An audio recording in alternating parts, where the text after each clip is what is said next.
welcome to another episode of SENDHelp. And today we're going to be here with Lisa, and we're going to be talking about ADHD and trauma and the relation between the two, especially childhood trauma and developing into ADHD and the correlation between the two. So I'm going to introduce Lisa, and she just recently got diagnosed with ADHD yourself, haven't you? I have, yep. A Yeah. couple of years ago. So going to talk a bit more about that. How did that make you feel after all this time? Well, to be honest, I didn't have any idea I had ADHD. It was someone that said to me, have you ever been assessed or diagnosed with ADHD? So then I looked into ADHD in women and I was like, oh, that rings a bell. Lots of behaviours that I have were listed as ADHD behaviours. And I was like, wow, I didn't even have a clue. So I went through the right to choose choice and went down the right to choose route and found ADHD 360. And yeah, I waited 8 months for my assessment, and then I was diagnosed with combined ADHD, inattentive and hyperactivity. So yeah, it made me feel, looking back on my childhood, and I've got all my school reports, so even reading all my school reports, I was like, why the fuck didn't anyone notice? And I know no one did notice. Like, that was the thing back then. We're talking like more than 25 years ago. Like, God, that makes me saying that. But anyway, yeah, I looking back now, like, because at the time I didn't have a clue that I had ADHD, so I didn't realise how let down I was. So looking back, and I think about that little girl, like even in infants, all my school reports is she needs to try harder, she needs to be quiet, she can't sit still, and all these things that I was being told off for was totally out of my control. Like, I was behaving that way because I have ADHD.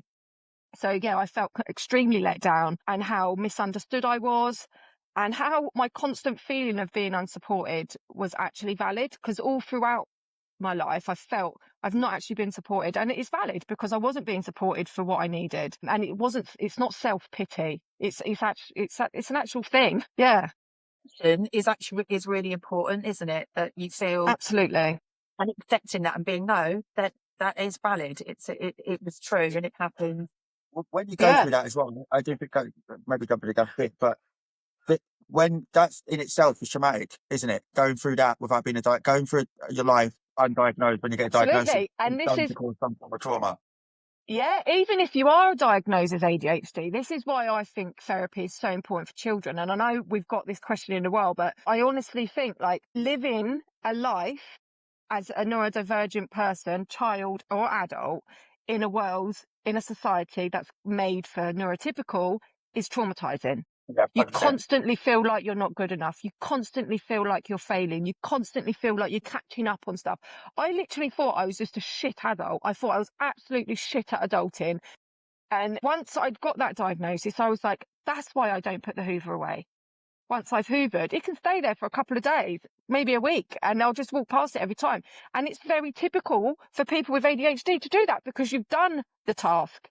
Putting it away isn't part of the task. So to you've done it, and it will stay there. And I just thought these little things, like not being able to put the washing away, I know I need to do it, but it's just there in the basket and I can't actually do it. And that's not because I'm a shit adult. That's not because I'm lazy. That's because I've got ADHD, and the fireworks that go off in my brain to make me do an activity or to actually function don't work like they should. They work differently. So yeah, it's made me be a lot easier on myself, to be honest with you. I'm a lot more, I know when I'm spiraling and my ADHD symptoms are elevated, I can go, well, that's why. Otherwise, because I used to be like, oh, you're fucking lazy, you're shit. But I try not to do that anymore. That's hard because, like we were speaking earlier about neuroplasticity of the brain, which is how you can change your thoughts and change how you process things. When you've practiced something for a long time, like saying you're shit and you're no good and you're lazy, and other people have reinforced that, it is quite hard to change that, isn't it? Absolutely. Yeah. Absolutely. I can remember when this was way before diagnosis, and I'd left things for a long time because I can't, day to day doing housework doesn't work for me. I just have on the Friday, boom, I blitz it. It all gets done on the Friday because I struggle to keep up with it. I do some stuff daily, don't worry, but I'm not like blitzing all the time. So then I remember one day I'd left it a while and I was really depressed. I wasn't in a good place. This was probably 2016. I was hoovering and I was crying, feeling really shit. And in my head, I could hear, you're fat, you're lazy, and all these things that I'd been told as a child. And one day I just went, that ain't my fucking voice. I think I'd had CBT therapy just before. And I was like, that ain't my voice. Like, that's not me. I don't think that about me. And that kind of give me a step to changing. But it doesn't happen overnight. It's not something where you can just go, right, I'm not going to think that anymore, because it's so fucking embedded. It's like, it's hard. practice, isn't it? It's like a loop. I always think of it as a Yeah. loop in your brain, Yeah. like a neural pathways. And it's always from. And when what you're a you've grown child up and you're with. told these things, you believe them. You believe Yeah. that's what you are. You believe you're Well, fat. You believe you're you don't even lazy. Yeah. don't have to be told. It's just seeing yourself. So I'm seeing this with my son at the moment. They're not like, they're a bit more nicer than they don't. Yeah, as I said, in this day and age, they're a bit more nicer in school, aren't they? But it's obviously, I don't think there's much different. I'll get onto that later about the difference of support, what would have got if you got diagnosed. There's you naturally feel like that yourself because you're falling behind your peers. So growing up in school, it's fine from year reception, year 1, year 2. When you start to get to year 3, year 4, when it's more academic and it's more writing and it's sitting down in the lessons, and you need to concentrate, and you realise that your mates are being able to do that and still being able to have a laugh and be able to get on with their things, Yeah. and you're not being able to do that. You go through Yeah. naturally without anyone telling you that you're this. You feel it yourself. Because I said, my kids, absolutely. my oldest, Because you compare yourself. because you're naturally comparing Because yourself to you're other kids that are not constantly in the same comparing bracket. yourself. Yep, you're naturally comparing yourself. My eldest is exactly the same. She's 13 in a couple of months, and her self-esteem's all like, and it breaks my heart, like it really does. But I compare myself still now. Do you know what I mean? I still compare myself to other people, and I think it's just learning, teaching children from a young age to be kind to themselves, and it's okay to be different. It's just having that self-compassion for yourself. Unfortunately, yeah, it is. It's hard, isn't it, in the school cycle? Because then you want to. The whole thing about school is fitting into being normal, isn't it? And you're told to fit into being normal, even if you've got the diagnosis. It's managing to fit into being normal, isn't it? It's not accepting that's just what you're going to be like and giving you a different way out of it. Okay, you struggle like that, but you still need to do it like this. Like it's, yeah. And still, So the whole education system just needs to change. It's 100%. so And dated. yeah, and that's what we're helping this is going to do, because we are normal, but we're neurodivergent. Do you know what I actually think? Like people say that the neurodivergent people and the minority. I don't believe that at all. I actually don't believe that. I think not everyone's. I know people say, oh, everyone's got traits. I believe neurodivergent people are the majority, and it's the neurotypical that are the Minority. Yeah, I do. Yeah. I do. It's just people are just not diagnosed, and people are just unaware that what they're displaying is actually neurodivergent. Like they're unaware of that. They just think, oh, this is just the way I am. Like I did. I didn't have a fucking clue. I was quite shocked. And then now I look back, I was like, actually, that makes sense. Link this into, so I know something that you're quite passionate about is talking about children, and in particular childhood trauma. And there's a lot of research at the moment that suggests that trauma and ADHD actually present with quite similar symptoms, but the treatment is quite different. And you talked about brain and how your brain develops and processes trauma. I think that's quite a tricky one. So you tell the difference, do you reckon? That's the question. Do you tell Sorry? a counsellor? Could you, if someone went in with you, being a counsellor, could you distinguish a bit of trauma or ADHD? Well, yeah, because they would hopefully at some point open up about their trauma, but it's not to say that someone who has ADHD hasn't also still had trauma. And I can talk. How similar are they? Very similar. So I'm so lucky. This sounds awful now. I've got a really, really good friend that I spend a great deal of time with, and we are very, very similar in our actions and how we present. Hers is trauma. When talked about how she grew up and what had happened, and hers is childhood trauma, and it's how we process things that is different. So I can you can see she doesn't have ADHD because she doesn't get the overwhelm, she doesn't get the paralysis. We had a thing. I had a bad couple of days, and she actually told me she has strategies for me, which actually started off by pissing me off because I thought, what do you mean you've got strategies? But she was saying she understood that when I need to do something, I have to see it through to the end, even though I'm getting myself in a state and I'm doing whatever. Whereas she's quite happy when I've got no patience and I go, oh, sake, just give it to me. She's grateful and just goes, oh, there you go. Whereas that has the opposite effect So that with that was me. my question: is how similar is it if you could distinguish between you and Tracy? You just don't know. You and your friend. Yeah, me and my friend. How could you, if for that example, when I was going to it, how similar is it? If my opinion, it's not just my opinion is trauma will make ADHD symptoms worse, but will not make ADHD symptoms. It's in the sense of if you've got not got ADHD, like for instance your friend, you're never going to experience that through trauma because that's not who you are. You experience it like that because of the ADHD and it's fueling fire. No, but outwardly, that's what I'm saying. It's not because what I've explained to my friend is a lot of mine is what's going on in here. But wouldn't it come She across? doesn't have that. But wouldn't it come across the PPD as well if it's trauma based instead of ADHD completely? I don't know. So But you'd like to think that the CAM specialists or whatever they're called now, and the people that see our children when we take them in would have really specific training on being able to identify the difference between trauma and ADHD. But I'm not sure. There's too much to it. It's too the question of this is saying like it's too blurry to even be able to get a sense of it, isn't it? Yeah, but it's about Deal with it on its own. It's very hard to see what trauma is. It's always like trauma in a different sections. It goes through it, but like it's hard to distinguish trauma, which is why there isn't that much trauma about. We talk about trauma, and trauma is different for every person. So what might be traumatic for you might not be traumatic for me or you, and it's how you process it. Exactly. But I think something else Nathan and I spoke about earlier, when we've worked in schools and in children's homes, trauma wasn't really spoken about years ago. I mean, this is years ago, like 10 plus years ago. It was all about the ADHD, the learning difficulty, the autism. Nothing was mentioned about these poor children being dragged away from their homes and being put to live in a communal setting where they couldn't access things when they wanted to access. It was all, regimented and led by staff. We never talked about trauma. I think it's because they didn't think their kids would understand, would go through the trauma. I think it's that bad in their education. They just thought that kids that are autistic won't even. Absolutely. I don't think.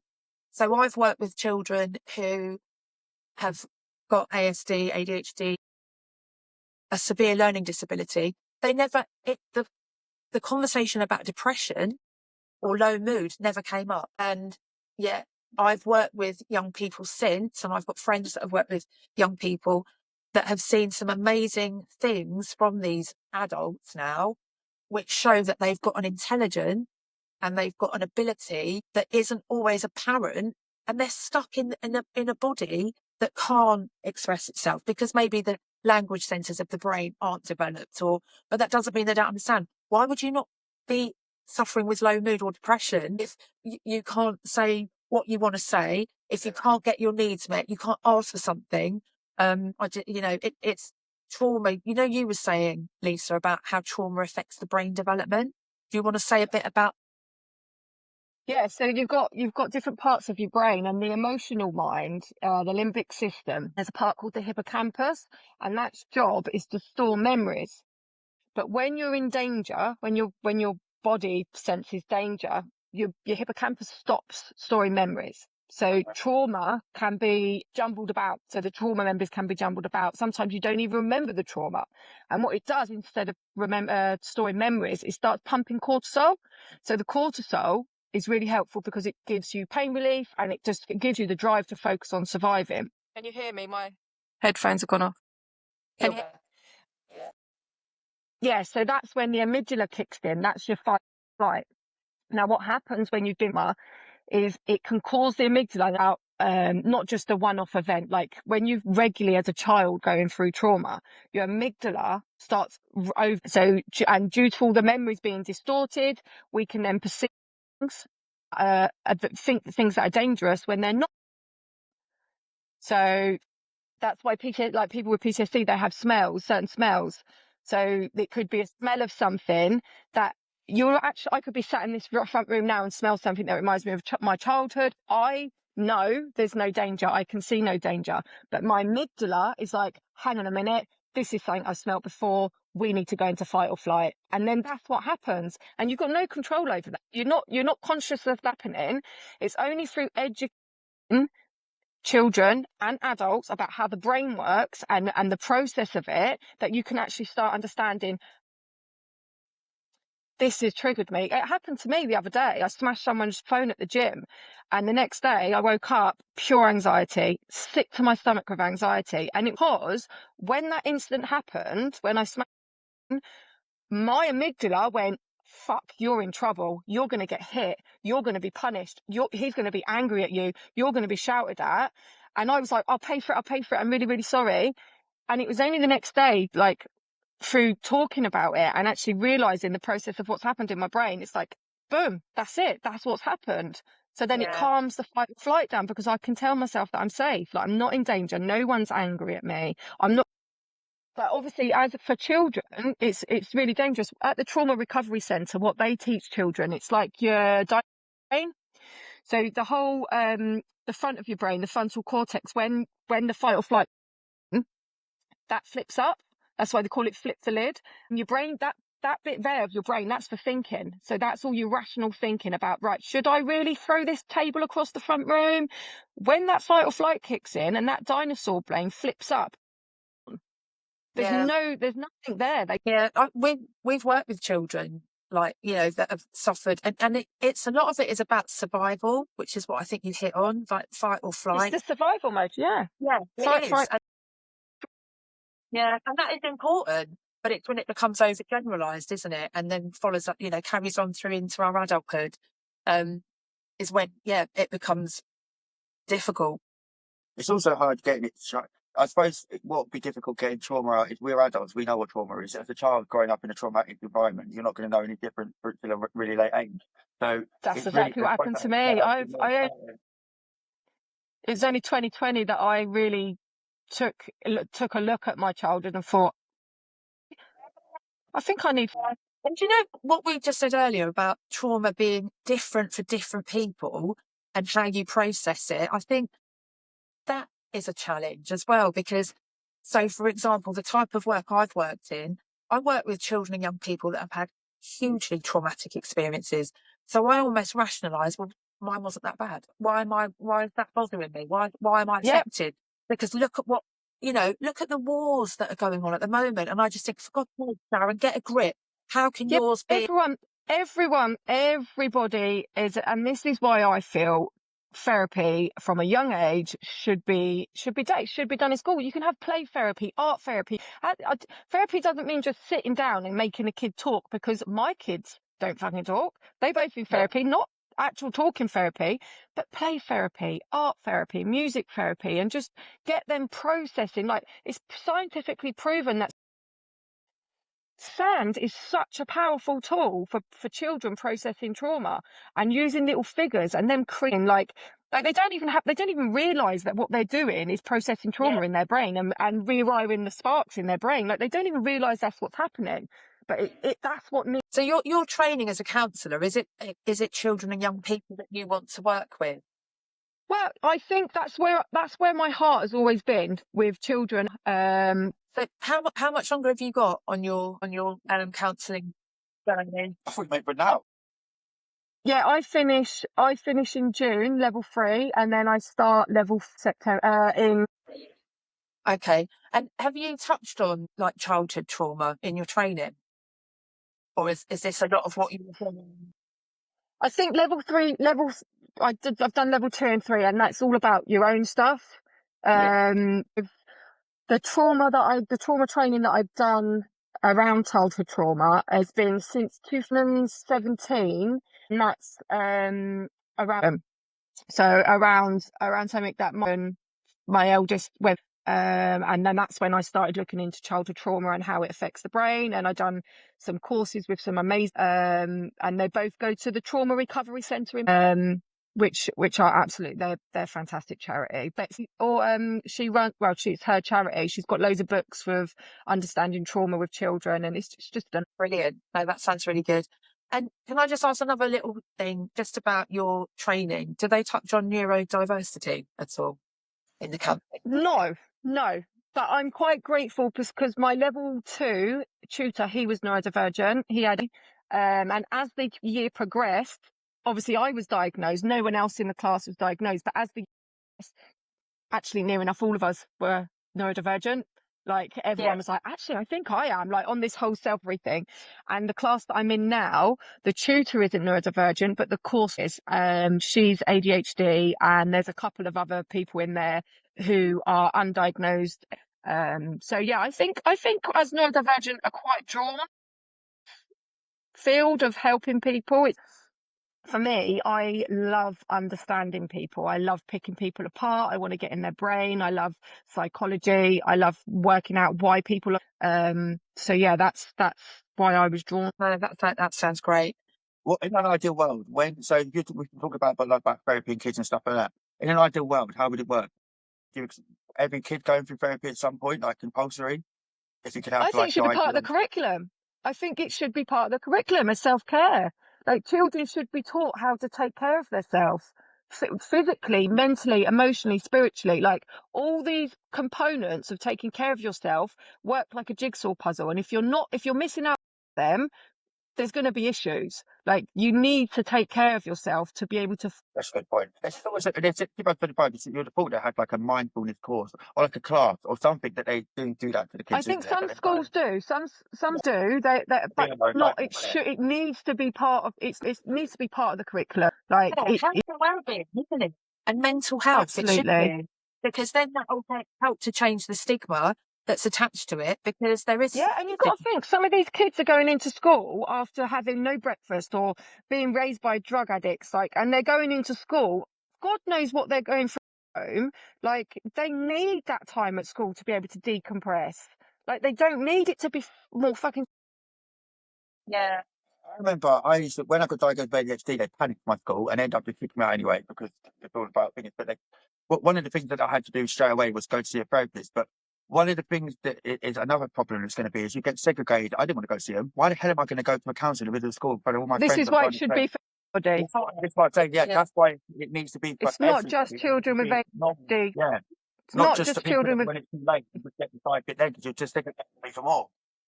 Absolutely. Yeah. Absolutely. Should be segregation, wasn't it? And people feeling isolated or singled out. We all go through it. I know. Talk for everyone. I know. People might survive for it worse than others, but everyone's going to go through a mental health crisis. Well, not crisis necessarily, but bad mental health at some point. And just talking about trauma, it affects everyone differently. So at some point, like my trauma is, I swear to God, like I'm so glad that things have happened, but not in a while. And my trauma is like seeing an animal I don't like, really fucking me up for a while, and then I'll think about it, and I get anxiety. No, seriously, I know like it's bad, but I'm just a little bitch. So I know full well if I was raised in Nigeria, God help me, because like I wouldn't be able to handle just the day-to-day struggle of their things because I've got a thing, but like it's hard. Yeah. To then. There is still things that someone else could go. But on the upside of that, I know people that come from Nigeria that wouldn't even think it's trauma and would think that that's just something part of our life. Even the way you go to get help will vary towards how you've taken the trauma. And again, is it people who decide it's trauma? Yeah, who is the person saying that? Is it you that's saying it's traumatic, or someone telling you, no, well, that's not the trauma? Yeah. Or is it a doctor saying that's traumatic? I think what's happening is people are using therapy as like a medicine. Yeah. So you wait until you're showing signs of trauma and then you go and get therapy. I think it should be used as a prevention. So 100%, not a prevention of trauma, because it's not going to stop trauma happening. But if we allow children to start therapy from a young age and introduce them into play therapy and things like this, and allow the brain to do what it needs to do to fix whatever shame they're feeling or whatever they've seen that they've not spoken about or whatever they don't even realise is causing a problem, it just becomes normal to do the therapy. My kid's dad said to me a couple of weeks ago, I was saying about them going to the Bath Trauma Recovery Centre still. What are they going there for? And I was like, for life? Like, why not? Why not? Do you know what I mean? Like, they have both got significant trauma that they are processing. He's not even fucking aware of that, because in his head, what's the point of going to therapy? And that's how some people are. And I just think if we normalise it more and just introduce it to children from a young age, it just becomes part of life, and it just becomes part, and taking care of yourself becomes regular. Yeah, I'm sorry. Yeah, I was gonna say, I've heard in a workplace, I've not heard it in the school yet, but I've heard it similar in a workplace where I know certain places around here, especially when it's like domestic abuse work, instead of like no one goes for like supervisions, they have their supervision with a therapist. So they speak to a therapist like they would, instead of it being their manager, they go to an actual like Yep. counsellor and they go speak to them. And then I think that since I've heard that, I think that's amazing. That's something that should be replicated Yeah. everywhere. It's in a Yeah. high stressful Yeah. job, Absolutely. especially when they're dealing with people like that. You do need it. What a great thing knowing that once a month you're going to go speak to someone, part of your work, and you can get unload this, and they're going to be able to guide you in the right way. Yeah. But Yeah, that's so because there's far so much stress forward at from where work. we are. Yeah, Yeah. it's even day to day. It's preventative, like you said, Lisa. It's It about is actually. preventative. I think we're so reactive. I don't know if it's in the Western world or what it is, but we're not very preventative. We're getting better, but we're not getting, like you said, children, where it just becomes okay to talk about how you're feeling. It's okay, but maybe, there's always been a I didn't stigma even know. around men not I didn't talking. know. By the way. I didn't know what anxiety was till I was probably about 29, 28, 29. And I was having an anxiety attack, and I was on the phone to this mental health place that was supporting me at the time. And I was like, I can't go out the house. I want to go out the house, but I'm scared and blah, blah, blah. And she said, sounds like you've got anxiety, Lisa. And I was like, oh, have I? Like, no one had ever said to me, have you got anxiety? I didn't even know what the fuck it was. I was 20. I'd had my first child. Like, I'd postnatal depression. I didn't know what anxiety was. Like, But if that's you, awful. yeah, and if you'd already been taught some really simple, it can be quite basic ways of dealing with that and understanding Yep. that at a young age, because as we Even just said, knowing that it's anxiety, like when, oh, okay, like this is a thing. Like, this has got a name. Like, do you know what I mean? It's not just me, who I am. Why the PPS method? Have you done PPS? Mhm. Yeah, the whole thing of that is prevention of the actual behaviour. The 70% of it is methods that prevent the behaviour happening. So it's being able to register really early warning signs, and a lot of it is educational. So if you know the person, you know the warning Absolutely. signs, you know them inside and out, and you know that everything you need to do, you've won half the battle. You know you're already prepared. It's no point waiting for the incident to happen and then trying to deal with the incident. So you should be able to avoid most incidents or most things going through with enough training before. So putting it into this perspective, if you had the training and awareness and the ADHD and And the you autism and the awareness. anxiety, Yeah. you wouldn't go through it later on in life because you would understand it and you'd understand how to challenge it. So you wouldn't get to the point of crisis. Yeah. So that's what we're doing with our app, and that's why everyone should sign up. So yeah, Great. that's good. No, But yeah, that's the whole point of kind of what we're trying to do, isn't it? In the app sort of thing, because people, what we find with There's people something that get called to the age, emotion. There's something called emotion coaching. I don't know if you've heard of that. It's basically that teaching children and adults what emotions are, what the reactions are, what the symptoms are, what the lead up to the triggers are. Yeah, and it's so helpful, helpful. Like, my little one, she's 7, and I'm sure she's got ADHD. She's on the pathway to be assessed for both. She'll say, not all the time, because sometimes she's 7, but she will say, like, say she's got a jumper on, and then I say, right, put your coat on, and she's getting a coat. Like, sometimes children at that stage, they'll flip. They can't explain why they're flipping, but they flip. But sometimes she'll go, Mum, I'm feeling really overwhelmed with this on. And it's like, that's what she's feeling. She's feeling overwhelmed because it's too much. It's too constricted. Yeah. No, I think that's so And important. that's because of the work that I do with her and because of the therapy. Like, But and it's that's a just given of because the she's word, educated. isn't it? Yeah. Yeah. Do you want to? I know we're sort of coming towards the end, and I know that you wanted to talk a little bit about the window of tolerance. So I don't know if you wanted to just sort of have a bit of a chat around that. Yeah, so this is part of educating. So about educating adults and children about the window of tolerance. I learned about this probably 2018, and then I did it again this year with my PTSD worker.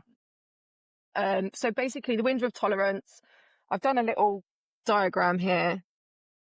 Like the window of tolerance, it's basically like picture a window, and above the window of tolerance, you've got hyper arousal. So that can be anxiety, anger, feeling overwhelmed.